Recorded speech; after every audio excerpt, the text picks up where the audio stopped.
Alright, Fluffy Mexicanic, you wanted to do a oil cooler on a Pentastar.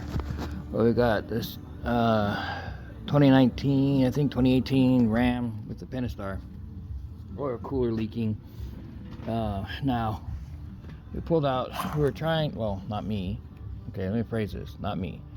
They got a gasket kit for the oil cooler, which comes with these guys. Okay, these guys were all leaking. But the customer ended up wanting just to replace the whole unit, and I can show you why here in a minute. Now, these are pretty hard and they were flattened, so these didn't protrude at all. They were flush. Now, if you look carefully, let's put the light on. If you look carefully, let's see if I can pull one of these out real quick. I'll pull a couple of them out, actually, by the way it looks.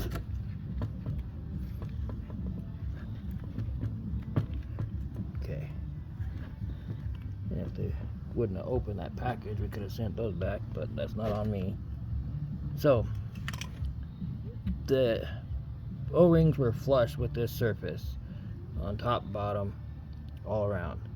And so these were leaking. Also leaking from this O-ring that's right here. This is just a regular O-ring like that. The other one, I don't know what happened to it. But if you look, these plastic oil coolers start to break down. You can see where the plastic is actually breaking and becoming brittle right in here. It's actually soft. What happens if you use the wrong cooler or coolant, the coolant will start eating away at this plastic, especially if you just use tap water. It'll start eating away at the plastic.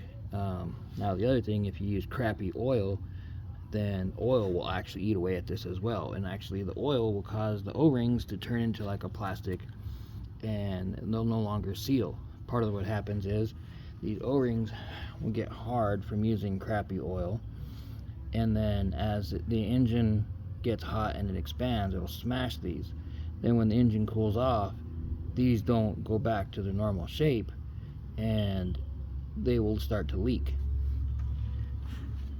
On a fresh, O-ring, these can smash down and they'll go take their shape again once the temperature goes back. So you have that problem. But so this comes down to two things: crappy oil and also crappy coolant. Now, if you've seen some of the previous videos, you'll see this engine, the oil, I don't think was ever changed. They just added oil and added additives. When the engine started making noise, they started adding additives, and instead of doing an actual oil change. So now, and I know what you had, Fluffy, what you had said about JT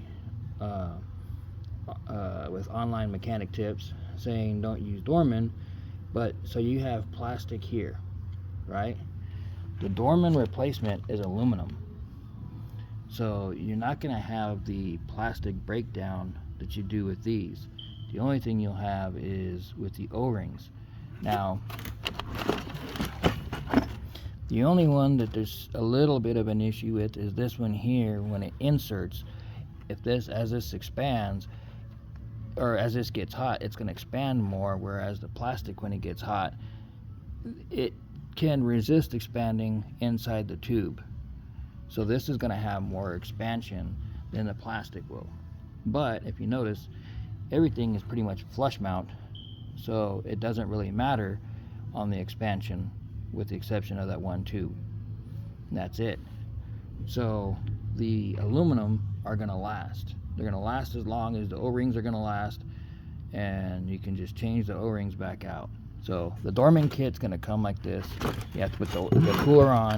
You're going to have O-rings or gaskets that go here at the top. Comes with the new ones here. You get the new cap, which is, this one's going to be an orange cap. You could put the black one on if you want. The original will fit. Here's your bolts to hold everything down, and you even get a new filter. The only thing you don't get, which you have to make sure you do get, is you don't get any of the new sensors. Okay, I highly recommend replacing both sensors. You have the oil temp and the oil pressure. I always order those, get those replaced, because this is buried underneath the intake, and it's just easier to go ahead and replace them with all this, because they will go bad regardless of how reliable anybody says Dodge might be. These things will go out, and you're going to end up tearing this whole thing apart again. So I would stay away from that. And Zeus, stay away from eating ants. You already got sick. Sorry. There's Zeus. That's my buddy Zeus. Zeus, say hi. Say hello. Him with his crazy eyes, huh? Yep. So you need a shop dog. It's a really good dog. And Dorman parts so that you don't have to do this again.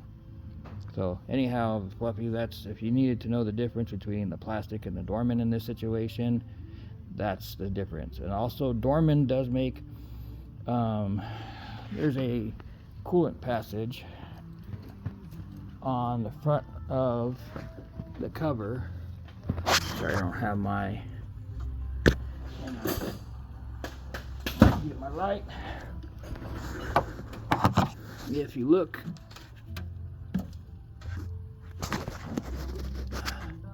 right here, this piece right here, which goes to your thermostat, which is right there, that's plastic. This is all plastic. This will crack and deteriorate no different than the cooler, and so Dorman makes an aluminum replacement for this as well. Highly recommend getting that aluminum replacement. That one, I believe you can do, I think you can do that one without having to pull all the intake stuff off. If I remember correctly, I think there's just some pulleys and stuff you got to pull off. So you could do that one later, but I definitely would replace that if you're going to go along and doing all this. If you're going to do it the right way, replace the oil cooler with the Dorman and replace that piece with the Dorman. Just make life a lot easier.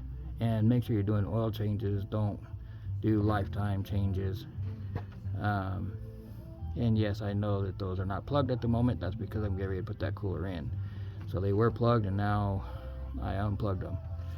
But anyhow, if that's what you wanted to know about those oil coolers, there you go. There's your answer.